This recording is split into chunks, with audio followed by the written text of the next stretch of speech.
En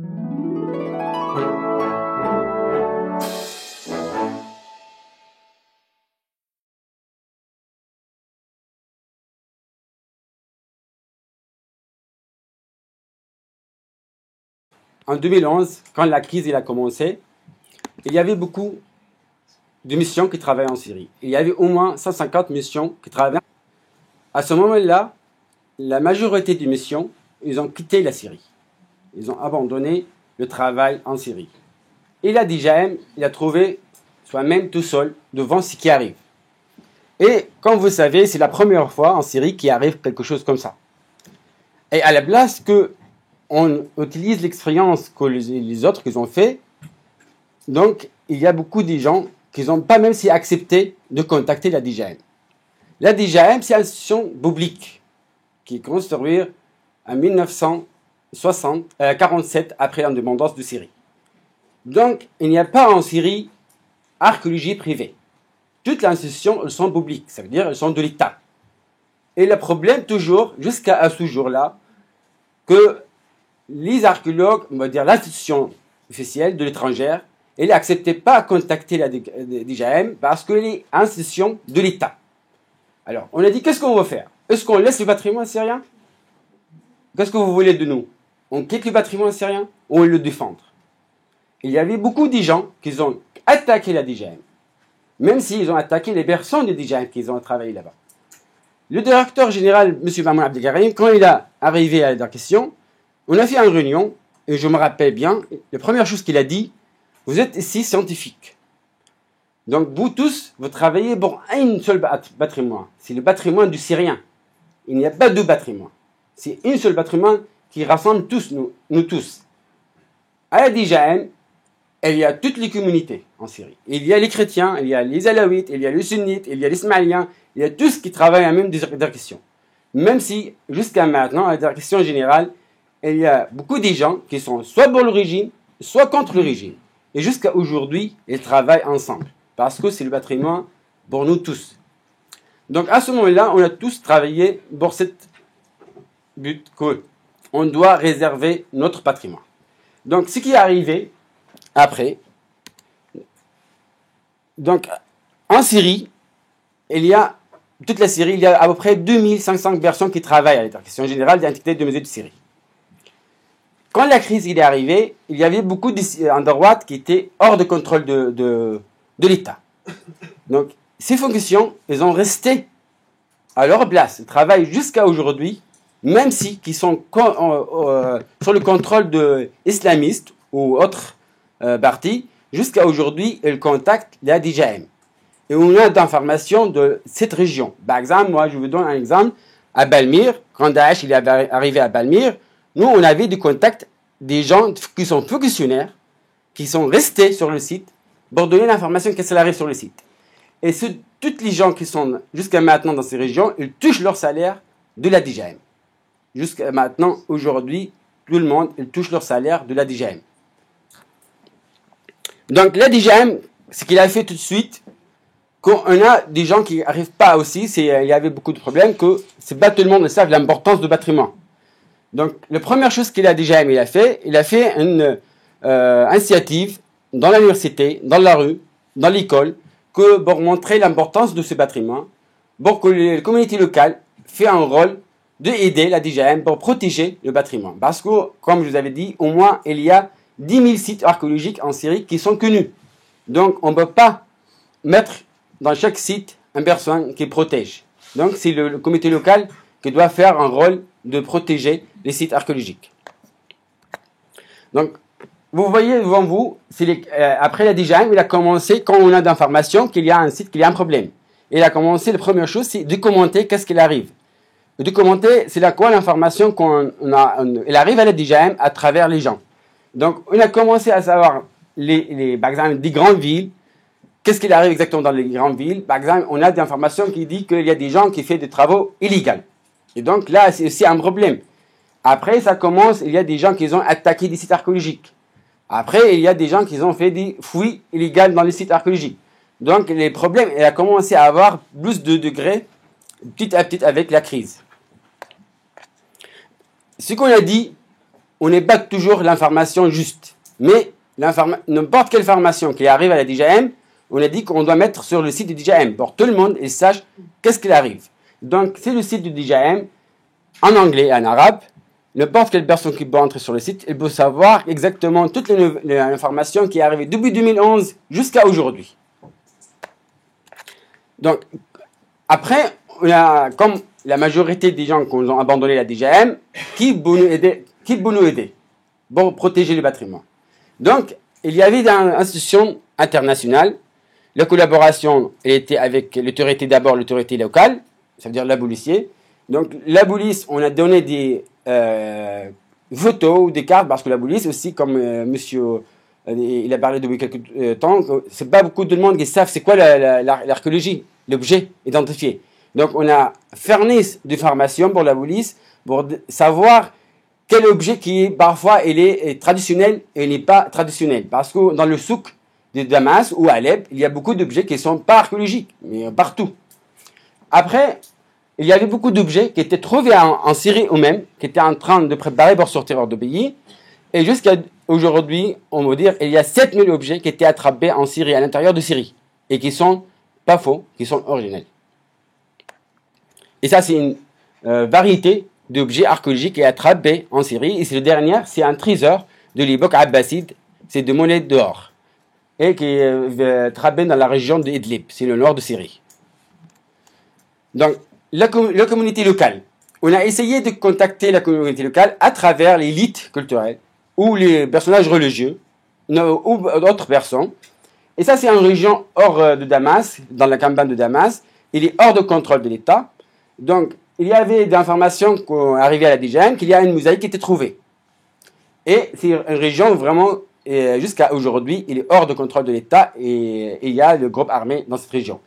Donc, à travers certains personnages, on a réussi à envoyer une équipe de la DGM qui est arrivée au site, qui a enlevé la mosaïque, qui l'a amenée jusqu'à la DGM.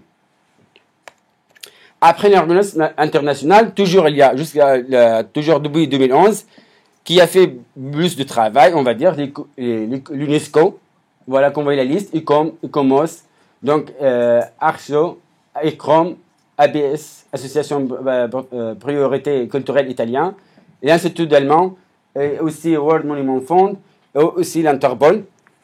C'est très important, l'Interpol. Il a fait beaucoup de travail pour attraper des objets archéologiques. Et à travers aussi le pays voisin, c'est le seul pays qui a aidé la Syrie, c'est le Liban. Moi, personnellement, je suis allé à Beyrouth en 2013 et j'ai recouvré au moins 70 objets qui étaient attrapés à Beyrouth par la police de Liban à travers un journaliste. Je ne sais pas si vous avez attendu de parler à ce moment-là. Donc, il a essayé d'acheter l'objet et donc il a réussi avec le police libanais à attraper l'objet. On a récupéré et ils sont à Damas maintenant. Et ça, c'est une variété d'objets qui étaient trouvés à Beyrouth. Et ça, c'est d'objets originels, c'est pas de faux. Après, on a une autre problématique. Avant la crise, on a beaucoup de faux. Ça veut dire qu'il y a beaucoup de gens qui fabriquent de faux objets pour vendre. Et si vous voyez devant vous, c'est des mosaïques surtout. Et la région autour de Abamé, le site de Grande, il est très connu.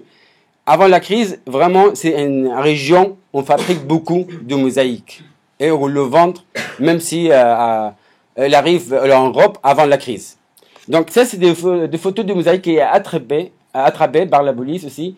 Mais c'est des mosaïques faux. Et c'était vraiment très difficile à distinguer les objets qui sont vrais ou faux parce qu'ils sont doués, ils savent bien comment on fabrique les mosaïques. Ils utilisent les anciens ticelles pour refaire des mosaïques.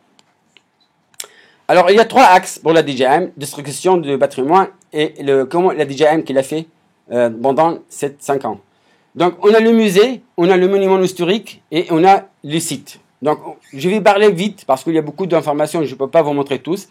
Donc, je vais parler d'abord pour le musée. Qu'est-ce qu'il a fait la DGM au départ de la crise? Donc, pour le musée, au départ, en 2011-2012, il y avait beaucoup d'informations qui disent que tous les musées de Syrie étaient pillés. Mais ce n'est pas vrai. Heureusement, ce n'est pas vrai. Donc, le musée, la carte de la Syrie, vous voyez, on a 37 musées en Syrie, soit des musées traditionnels, musées national, 2 musées nationaux et 2 musées du site aussi. Donc, le premier objet qui était volé, c'était un objet de musée de Hama. Mais c'était volé par quelqu'un qui travaillait au musée ou qui connaît quelqu'un dans le musée. Il n'y avait pas d'attaque. Après, le musée, avant que je vous parle de vol de musée qui était attaqué, je parle que la DGM, il a commencé tout de suite à protéger le musée. Donc ça veut dire mettre les portes de métal, protéger les sculptures qui sont dans les jardins, qui sont dans l'entrée. Donc pour, au moins, on sait que s'il y a, surtout qu'il y avait des bombes qui tombent, de roquettes, au moins qu'on a protégé les statues qui sont à l'extérieur. À l'intérieur, on a vidé tous les musées. Et ça, c'est le musée national de Damas. Après que tout est inventoré et tout est mis en abri. Donc, après l'attaque qui est arrivée, on a 2 musées qui est le premier musée qui était attaqué. C'est le musée de Raqqa. Le musée de Raqqa, on ne sait pas où l'objet, jusqu'à maintenant. Mais l'information qu'on est arrivée au départ, il y avait 7 boîtes d'objets qui étaient volés, qui étaient retrouvés. Il y avait 2 rebelles à ce moment-là. Il y avait pas à ce moment-là, on ne parlait pas de Daesh, mais c'est les rebelles qui ont volé l'objet. Et jusqu'à maintenant, les 7 boîtes, on ne sait pas où. Et la majorité d'objets aussi qui sont dans le musée, on ne sait pas. On n'a pas d'informations sur l'objet. Et il y avait d'objets qui étaient mis dans le banque centrale, aussi étaient attaqués, ils ont volé l'objet aussi de banque centrale. Après, il y a un autre musée qui était attaqué et volé, c'est le musée traditionnel s'appelle Der Atiye. C'est un musée traditionnel. Ça, c'est les photos du musée de Raqqa, avant et après le bombardement. Et donc, ça, c'est l'objet du musée de Raqqa, de variété. Donc, ce qui est arrivé, la DGM, il a réussi à contacter certains personnages fonctionnaires à la Raqqa. Donc, ils ont réussi à sortir certains objets. Il y a à côté du musée, il y a un réserve qui s'appelle Herkla, qui est un réserve qui est loin de la ville de Raqqa, 20 km. Dans ce réserve, il y avait d'objets qui étaient pris pour étudier. C'est pas parce que les missions qui travaillent dans la région, elles mettent l'objet qui n'est pas étudié dans ce réserve. Et comme vous voyez devant vous, ça c'est l'objet de céramique surtout et des morceaux de mosaïque qui étaient mis dans cette réserve. Les gens qui travaillent à la DGM, ils ont réussi. Ils étaient attaqués sur la réserve par rebelles, étaient volés. Il y a une partie qui est restée. Donc les gens de DGM, ils ont réussi à sauver ce qui restait dans ce réserve. Ils ont transporté par la communauté locale, les gens du village qui habitent dans la région. Ils ont construit, comme vous voyez, une nouvelle chambre à l'intérieur du village. Parce qu'on a dit au moins, si les villageois, s'il vient des gens de rebelles, ils ne vont pas attaquer les villages. Et malheureusement, ça c'est qui était après qu'ils ont mis dans la nouvelle réserve, mais malheureusement, il a été attaqué et il y avait 2 personnages qui sont morts et qui ont volé de nouveau l'objet qui était sauvé.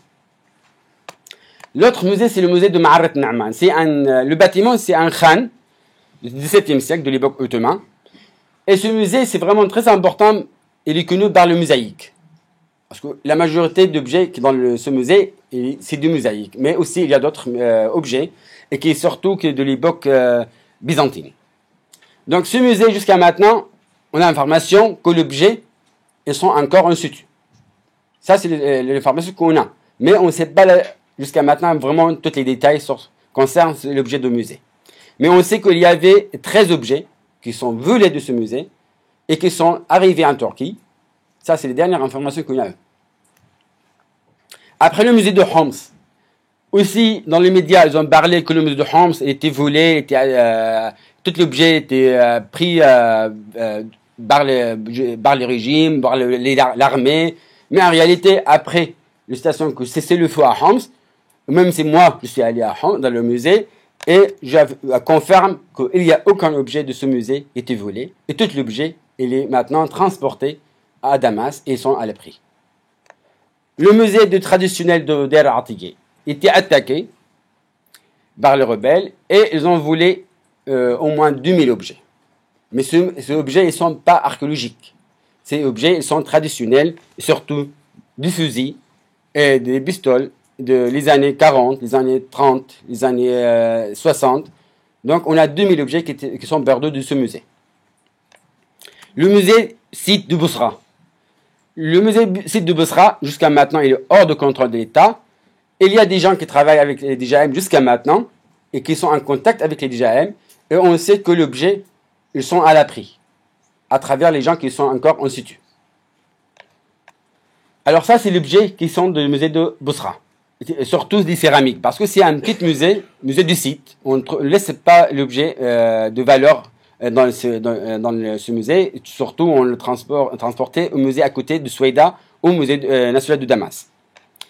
Donc, le dernier musée que je vais parler, c'est le musée de Balmir. Le jour que la ville était libérée, moi, je suis allé le lendemain à Balmir avec un start-up français privé qui est un ami de moi, qu'on a à faire le travail de 3D. Donc, c'est lui qui a accepté de nous aider. Donc, le lendemain, on était allé à Balmir, on est parti, on est arrivé le 28 mars à Balmir, à l'aide de l'armée syrienne. Sinon, on ne peut pas accéder. Avec un drone. L'objectif de ce travail, le directeur général d'intégrité du musée de Syrie, il a donné ses ordres pour fermer tout de suite le musée. L'objectif, qu'on doit documenter l'état du musée avant personne qui touche ou entre dans le musée. Et vraiment, on a réussi à entrer, les premières qui sont entrées dans le musée, qu'on a documenté tout l'état du musée avant qu'on bouge toutes les sculptures. Parce que maintenant, il est vide. Il n'y a rien dans le musée de Balmir. Et ça, vous voyez devant vous, c'est l'état, le moment qu'on est arrivé au musée. Il y avait d'objets à l'intérieur, mais la majorité d'objets dans le musée, c'est sculptures. Et ils ont cassé beaucoup de statues, surtout les bustes avec ils ont défiguré le visage. Aussi, ils ont cassé les sarcophages. Mais heureusement, tout le morceau il est in situ et on peut restaurer. Mais il faut faire beaucoup d'études pour restaurer ces sculptures. Et ça, c'est les vitrines, parce que même si le bâtiment il est touché, donc on a besoin vraiment beaucoup de travail pour refaire le musée.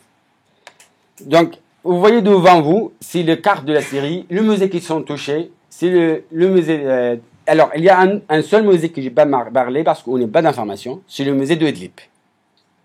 Le musée de Idlib aussi, l'objet, ils sont là-bas, mais on ne sait pas, on n'a pas d'informations sur l'objet. Jusqu'à maintenant, l'information, nous on nous dit que l'objet, ils sont encore in situ. On espère. Et après, le musée de Deir Atiyeh, le musée traditionnel d'Alep, le musée de Raqqa et le musée site de Boussra. Donc ça, c'est les musées qui sont vraiment une période d'objets de ces musées. Alors pour les monuments historiques, et vraiment on a perdu beaucoup pour le monument historique. Alors la première ville qui a été attaquée, comme vous voyez, c'est Ma'loula, les villes chrétiennes à côté de Damas. Et c'est une ville traditionnellement, elle est très connue, elle est très visitée avant la crise. Et c'est des bâtiments qui dataient on a des bâtiments qui remontent à médiéval. On a des vestiges de l'époque romaine et on a des vestiges de l'époque byzantine et on a aussi des vestiges revient de l'époque ottomane et après. Mais le plus important vestige, c'est les églises il y avait beaucoup des icônes très anciens et heureusement les icônes étaient sauvés, mais pas tous, mais la majorité était sauvée. Après, comme vous voyez, il y a une équipe de la DJM à travers l'Institut du Chaillot à Damas. Ils ont commencé le travail, après la libération de la ville aussi. Ils ont fait beaucoup de travail de documentation et ils ont aussi à travers l'aide il s'appelle institution, je pense, l'Orient chrétien ou l'Orient. Il y a une institution qui est liée à le christianisme. Donc, ils ont aidé les villageois pour restaurer leur maison. Ils ont donné de l'argent et maintenant, il y a une équipe qui travaille sur le site. Et voilà, c'est une partie de travail les architectes de la DJM qui travaillent sur la documentation. Après, à l'intérieur de la ville de Damas, c'est une ville secrète, mais il y a beaucoup de requêtes qui tombent.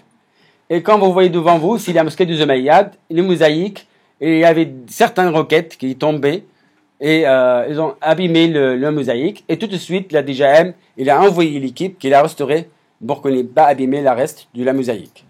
Et à côté, en bas de la photo, c'est une ancienne maison dans la vieille ville de Damas, près de Bab Touma. Aussi, il y avait une roquette qui est tombée, il y avait un incendie, donc il était brûlé la maison. À Homs, on a beaucoup perdu de bâtiments à Homs. Et malheureusement, il y a des bâtiments qui vraiment, on ne peut pas les restaurer. Mais aussi, il y a par contre des maisons qu'on peut restaurer. Par exemple, surtout les marchands du souk de Homs. Si vous voyez devant à droite, c'est le souk de Homs. Et là maintenant, les gens ils sont revenus. Ils ont commencé à remettre leurs marchandises pour vendre. Et la vie, il a commencé à vivre petit à petit dans la ville. Et ça, c'est une vue. On a pris cette photo il y a 2 mois. C'est du château de Homs. Et ça, c'est les quartiers qui sont dans le banlieue de Homs. Et ils ont beaucoup touché. Alors, la ville qui est plus touchée, c'est Alep. Donc, quand vous voyez devant vous, c'est la mosquée des Umayyads et le souk à côté de la mosquée des Umayyads. La première information qui lie la mosquée des Umayyads, on a perdu les minarets. Et l'information qu'on a eux aussi, que le minaret, le pierre du minaret, il est in situ. On a commencé à contacter la communauté locale à Alep pour regarder les pierres parce que on a les blancs, on a une bonne documentation du minaret. Donc, ça veut dire si les pierres il est gardé, on peut restaurer les minarets comme il était avant. Et jusqu'à maintenant, l'information que les pierres il est gardé et sont in situ. Donc, on espère qu'on le trouve toutes les pierres à l'intérieur. Après, dans l'intérieur de ce mosquée, il y avait des minarets qui étaient volés. Et il est arrivé en Turquie, la dernière information. Et ce mambar, on l'appelle en arabe mambar, il est vraiment ancien. Et c'est la seule qui est dans le Moyen-Orient de cette époque. Et malheureusement, jusqu'à maintenant, on n'a pas d'informations sur ce mambar. Le souk d'Alep, il est vraiment touché aussi. Et là, on a perdu les souks d'Alep. On ne peut pas restaurer. Mais on peut, on va dire, utiliser des pierres anciennes. Parce que les carrières de souk qui sont à Alep, il y a beaucoup de carrières qui étaient faites, la ville d'Alep était construite par ces carrières. Ça veut dire qu'on est obligé d'utiliser les pierres eux-mêmes qui étaient construites à cette époque-là, mais on a perdu la valeur historique du souk. Et comme vous voyez, c'est une mosquée de Haroun, donc il y a beaucoup de maisons à l'intérieur qui étaient touchées, beaucoup de mosquées, beaucoup de madrasas, et là vraiment aussi on ne peut pas restaurer. Ça veut dire si minimum on a perdu. Mais la majorité aussi qui est catastrophique, c'est le tunnel. Comme vous voyez le photo précédent, qu'on a encore des traces de bâtiments. Ça veut dire qu'il y a une partie de bâtiment qui est partie, ou il y a un minaret qui est parti. Mais le problème à Alep, surtout les tunnels. Et quand vous voyez devant vous le photo satellite, il y a le Carlton qui était près de la citadelle de Damas. Il ne reste rien de ce bâtiment. Parce qu'ils ont explosé le tunnel en bas du bâtiment. Donc ça, c'est la grande problématique pour l'archéologie en Syrie, c'est le tunnel. Et ça, on ne peut rien faire aussi parce qu'on a perdu le bâtiment définitivement. Vous voyez devant vous, il y a 2 semaines, quand il y avait le cessez-le-feu à Alep, on a réussi à travers une équipe des JM qui sont arrivés à Alep, qu'on a pris des photos de drones, et ça à l'intérieur de la citadelle. Et heureusement, on a vérifié la majorité des photos de l'intérieur de la citadelle, qu'il y avait certains droites qui est touchés, mais c'est pas grave parce que quand vous voyez, si vous voyez la tour, il est touché des parties de l'extérieur, mais la majorité est encore en situ, donc on peut restaurer. Mais à l'intérieur de cette citadelle aussi, il n'y a rien qui est touché. Comme vous voyez dans l'autre photo, le théâtre, le hammam, et on a aussi la salle de trône, et tous les monuments historiques à l'intérieur de cette citadelle, il est en bon état. Donc après, les sites archéologiques, et ça c'est les problématiques. Et le grand problème aussi, c'est surtout les pillages. On a beaucoup, comme je dis, beaucoup de sites archéologiques en Syrie. Partout, il y a d'archéologie. Alors le problème de sites archéologiques, les trafics d'objets, il était bien avant la crise. Mais il était il n'était pas, on va dire, des grands volumes. Mais quand la crise est arrivée, vraiment, on a d'informations qu'il y a beaucoup de sites, qu'il y avait des milliers de fosses. C'est pas seulement le pillage, mais un autre problème aussi, c'est les réutilisations de pierres archéologiques. Dans le cas comme le massif calcaire, c'est dans la région actuelle, hors de contrôle de l'État, on a vu beaucoup de photos, même si d'informations, qu'elle utilise, elle prend les pierres anciennes pour reconstruire de nouvelles maisons. Ça, un autre problématique aussi concerne le patrimoine syrien. Aussi, ça, quand vous voyez ça c'est qu'elle utilise des belles mécaniques pour prendre les pierres et pour réutiliser de nouveau. Le Saint-Simeon, quand vous voyez Saint-Simeon stélite, c'est très connu aussi. Il y a quelques mois, ils ont divisé des photos et été explosé le site. Et on a perdu beaucoup d'endroits dans le site, comme vous voyez devant vous. Mais encore, il y a des traces quand on voit les photos, mais on n'est pas encore dans toute l'information qu'il y a encore l'église, le principal église, le bâtiment de l'église est encore in situ. Après, à Ebla, le site de Ebla, il y avait beaucoup de pillages, mais la dernière information, que maintenant, il y a la communauté locale qui est arrivée dans le site, qui a essayé maintenant de diminuer, qui a interdit les gens de fouiller dans le site. Le site de Oropos Dora, c'est depuis 2012, était attaqué le site. C'est bâtiment de pillage, même s'ils ont volé tous les matériels archéologiques à l'intérieur et aussi les bâtiments. Vous voyez dans la photo en bas, c'est un bâtiment nouveau qui a été construit par la mission française à la mode de l'ancienne maison, qui était ouvert comme un musée. Ils ont volé le toit parce que c'était de bois. Ils ont laissé pas, même si les fenêtres, ils ont volé. Et ça, c'est une photo satellite que les collègues ils ont montré, et c'est le site de Marie. Il y a beaucoup de fosses dans le site de Marie, mais à travers le chef de mission, Pascal Botterland, on a discuté beaucoup pour les photos satellites. Alors, nous, on sait, parce que lui, il travaille maintenant pour savoir s'il y a, par exemple, lui, il sait bien où il a fouillé. Il y a des fosses dans certains endroits. Est-ce qu'il y a des possibilités qu'il y a beaucoup d'objets qui sortent de ces fosses ou non? Parce que lui, il sait, par exemple, selon le Sofoui, que dans le secteur nord, il y avait des tablettes qui sont sorties, ou il y avait des sculptures qui sont sorties. Donc, ça peut être aussi nous aider à savoir quel type d'objets qui sont sortis du site. Le site d'Abamé, et désolé, c'est une photo qu'on a arrivé à trouver. Et vous voyez devant vous combien de fosses dans cet espace. Il y a au moins 10 milliers de fosses dans le site d'Abamé. Et aussi, on ne sait pas combien d'objets qui sont sortis du site, parce que le site, il est riche, et il est très connu aussi avant la crise. Alors, dans le sud de Syrie, aussi, il y a beaucoup de pillages, et c'est des fouilles vraiment structurées. Il y a des mafieux derrière eux.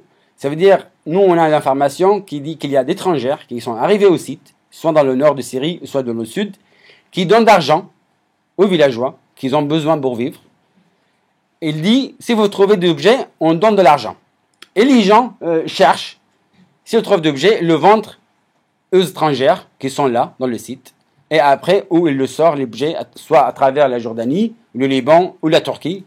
Et donc, on a beaucoup d'informations qui disent qu'ils ont trouvé pas mal d'objets qui sont sortis. Et la Turquie, la dernière fois, on a eu des amis, des collègues qui travaillent en Turquie. Ils ont dit qu'ils ont beaucoup d'objets qui viennent de Syrie. Et nous, on a demandé à travers l'UNESCO, au moins faire la liste, si vous êtes honnête, faire la liste d'objets, et pas donner à nous, donner à l'UNESCO. Bon, un jour que la politique change, on pourra savoir quels objets qui sont sortis et combien d'objets. Parce que jusqu'à maintenant, on ne sait pas. Et pourquoi jusqu'à maintenant, il n'acceptait pas, on ne sait pas. Après le site de Palmyre, c'est sûr, on a perdu des bâtiments très importants et symboliques de la ville de Palmyre, mais aussi, heureusement, qu'on n'est pas perdu toute la ville de Palmyre. Avant l'arrivée de Daesh, quand il est arrivé, nous, tout le monde, ils savent qu'ils ont miné tous les sites. Et l'information, elle est circulée dans les médias, qu'ils ont mis les mines, et même s'ils ont mis des photos, qu'on montre que le site était miné. Mais on n'est pas pensé que vraiment que c'est vrai. Le jour qu'ils ont explosé, le temple de Baal Shamil et le temple de Bel, et on a vu des photos. Après, ils ont publié leurs photos, même si moi je connais quelques-unes de ces personnages qui sont palmyréniens, qui ne sont pas étrangers. et parce que moi je travaillais beaucoup à Balmir. Alors, à ce moment-là, nous on a plus d'informations. Ils ont mis quelques photos et après ils ont dit qu'ils ont explosé. Nous on sait avant qu'ils ont mis sur l'internet qu'ils ont explosé même si les tours funéraires. Mais on n'est pas parlé de cette réaction parce que aussi c'est propagande pour Daesh. Donc on n'est pas parlé de cette question jusqu'à qu'eux-mêmes ils ont oublié. Donc ça vous voyez le temple de Baal Shamin, c'est un temple de Baal Shamin qui a été réutilisé à l'époque byzantine comme une église aussi, qui date du 2e siècle, le temple. Et on a perdu un temple qui est aussi rare, soit à Balmir, soit ailleurs dans la Syrie. Et l'importance de on va dire qu'on n'est pas perdu vraiment tout le temple. Parce que je vais venir sur cette question. Le moment qu'on est arrivé à Balmir, on a travaillé sur l'analyse de bière. Parce que aussi l'information des médias qu'ils ont dit que le bloc ils sont devenus poudre. Et là, quand vous voyez devant vous, le bloc avec les décorations, ils sont encore en situ. Et on a fait 2 relevés 3D, bière par bière, et on a fait d'analyse pour savoir combien de blocs qui sont vraiment utilisables et ne sont pas utilisables. Donc on est arrivé à 60% de ces blocs, ils sont bien en bon état, et on peut réutiliser pour le restaurer. Et surtout le temple de Baal Shami, il est bien documenté, il y a beaucoup de photos, il y a aussi les blancs, tous les détails, parce que c'est une mission suisse qui a travaillé dans les années 50, et dès les années 50, les missions ils ont continué à travailler sur temple. Après l'arc du triomphe aussi, on a analysé les blocs, on a perdu aussi à peu près 40% de blocs, mais aussi les gens qui ne savent pas aussi ça, que l'arc il est déjà restauré. Et ils ont utilisé dedans du ciment et du métal. Et là maintenant, on peut réfléchir de notre manière si on va restaurer, pour ne pas refaire le même mode de restauration, parce que maintenant, le mode de restauration est changé. Et aussi, on peut restaurer à l'utilisable de carrières de Balmir qui sont loin 10 km de Balmir et qu'il y a des blocs taillés qu'on peut utiliser pour restaurer. Alors, le temple de Bel, c'est vraiment le bleu touché. Et il y a à peu près 50% de blocs qui sont en bon état. Et la majorité de blocs qui sont cassés, ils sont devenus poutres. Il reste seulement l'entrée principale de l'extérieur, mais cette porte aussi, c'est restauré. Ça veut dire que c'est pas la partie inférieure, c'est restauré, c'est pas originel. Et vous voyez les blocs en situ. Donc on a la majorité des colons, ils sont en bon état, mais les décors à l'intérieur, surtout le plateforme le niche, et on a perdu.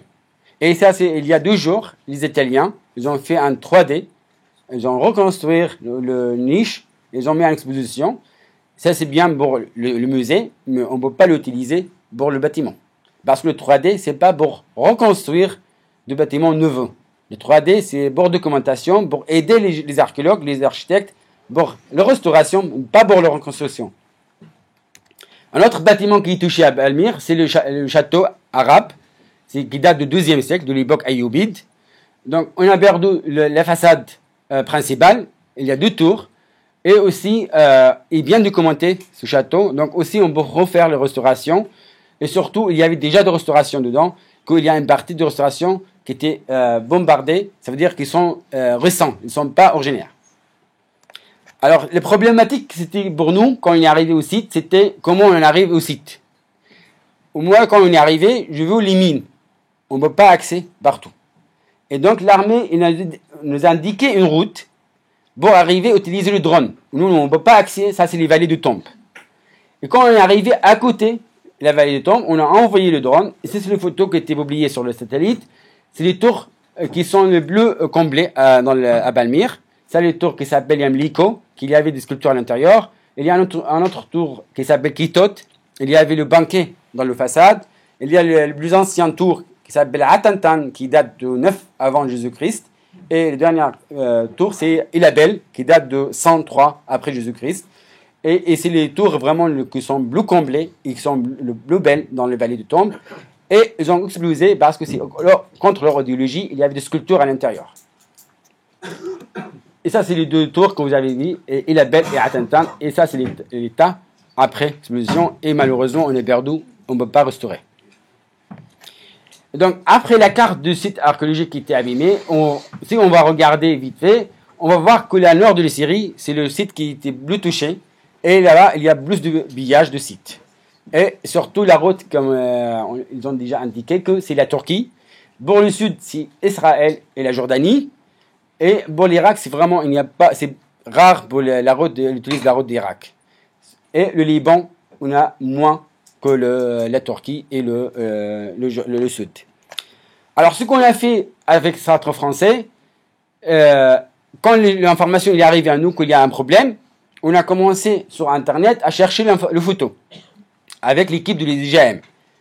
On a fait un programme, on a récupéré toutes les photos qui étaient publiées sur Internet et on a commencé par le crack du Chevalier parce qu'il y avait des problèmes dans le crack du Chevalier. Et après la libération, on est accès au site et on a vu qu'on a besoin de restaurer tout de suite parce qu'il y avait d'arc qui doit tomber tout de suite. Donc on a commencé à construire le premier modèle 3D à travers les photos d'Internet. Et à travers ce travail, on a réussi à faire le document scientifique qu'on a donné aux architectes de la DGM pour faire l'étude de restauration. Et à travers les photos anciennes de l'archive et les photos récentes, on est arrivé à savoir quel endroit dans les bâtiments qui était touché et qu'est-ce qu'on doit faire et quel type d'intervention dans les bâtiments. Ça veut dire quel type de matériaux on doit utiliser pour la restauration. On a commencé le projet et on a arrivé à faire au moins 20 sites jusqu'à maintenant. Ici, la mosquée de Zumayyad. Donc, la mosquée de Zumayyad, on a dit, on ne va pas attendre que les sites qui y touchent. Donc, on doit aussi réfléchir de manière que commencer le travail de maintenant et finir le travail dans les sites qui sont accessibles maintenant. Et quand les sites qui ne sont pas accessibles, on peut le faire quand ils sont accessibles, comme le Balmir. Donc, on a fait au Garit aussi. On a fini le site de Garit à travers l'aide d'équipes de la nation franco-syrienne. On a fait le théâtre du Jablé, on a fait toutes les documentations scientifiques pour que les architectes et les archéologues l'utilisent. Et aussi, on a commencé un axe dans le musée. Ça veut dire, c'est pas seulement le monument, mais aussi l'objet archéologique dans le musée. Et donc maintenant, on a une base de données 3D pour les monuments et pour l'objet dans le musée. Pour Balmir, comme je vous avais dit, qu'on est arrivé le lendemain, c'est quoi l'importance de ce travail pour Balmir? Donc ça, c'est le premier modèle qu'on a fait à travers les plans qui étaient publiés et aussi à travers les photos qui étaient prises avant la crise. Le travail qu'on a fait devant vous, c'est le 3D, l'état du musée, avant qu'on ne touche aucune chose dans le musée. Donc ça, c'est pas une bonne résolution, ça veut dire on a un type qui a plus de détails qu'on peut arriver à, même s'il y a des fragments qui sont dans le sol.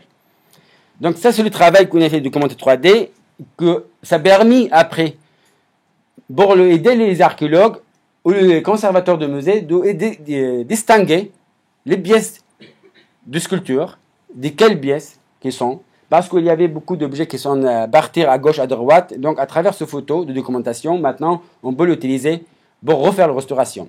Et le musée, maintenant, il est vide. Il n'y a rien dedans.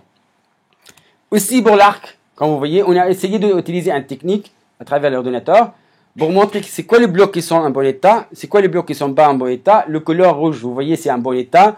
Le couleur blanc, il y a un couleur rose aussi, moyen état. Et le couleur blanc, c'est vraiment à peu près en mauvais état. On a essayé de construire un modèle avant en utilisant l'archive avec l'état actuel. Pourquoi c'est utile? Parce que là, on a essayé maintenant d'imprimer ce modèle et on a donné des archéologues syriens qui vont sur le chantier, qui ont commencé à identifier les blocs. Donc, à travers ce modèle, quand il est sur le chantier, il faut savoir, à travers le photo ancien, le bloc qui est maintenant, qui est dans le situ, de quelle partie il revient qui est dans le modèle avant l'explosion. Donc, ça aidera les archéologues, les architectes aussi à identifier les blocs pour faire la restauration. Pour l'arc de Yotromf, on a essayé de faire une dynamique pour savoir comment il est explosé, et comment les blocs sont diffusés par terre. Donc, c'est à travers le lourd de pierre. C'est un essai théorique, c'est pas sur la réalité. Donc aussi, après, on doit aller sur le chantier. À travers cette technique, on peut identifier les blocs qui sont dans le situ avec le modèle qui était avant l'explosion. Et le DJM, il a réussi jusqu'à maintenant à photographier ou inventorer 300 000 photos pour l'objet archéologique. Le buste de Palmyre, il y a 200 bustes de Palmyre qui sont, la dernière fois, qui sont arrivés à Damas, qui sont touchés. Et il y a un projet maintenant qui va commencer dans 2 semaines avec une équipe boulonnais qui vont commencer la restauration avec l'UNESCO. Là déjà, il a réussi maintenant à rassembler tous les Syriens pour défendre leur patrimoine à l'aide d'étrangères. Parce que le problème maintenant pour la DGM, qu'il n'y a pas, elle ne peut pas contacter officiellement avec les institutions scientifiques, mais il y a des initiatives individuelles à travers les archéologues, les amis, les collègues, qui toujours aident les gens qui sont en Syrie. Et ça se donne beaucoup de courage pour les gens qui sont en Syrie, pour continuer leur travail, pour continuer leurs devoirs.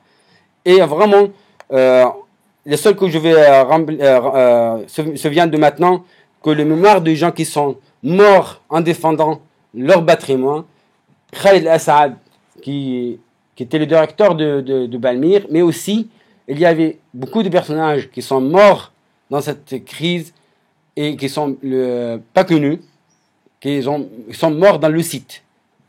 Et vous voyez devant vous, c'est la liste. Je vous remercie de votre attention.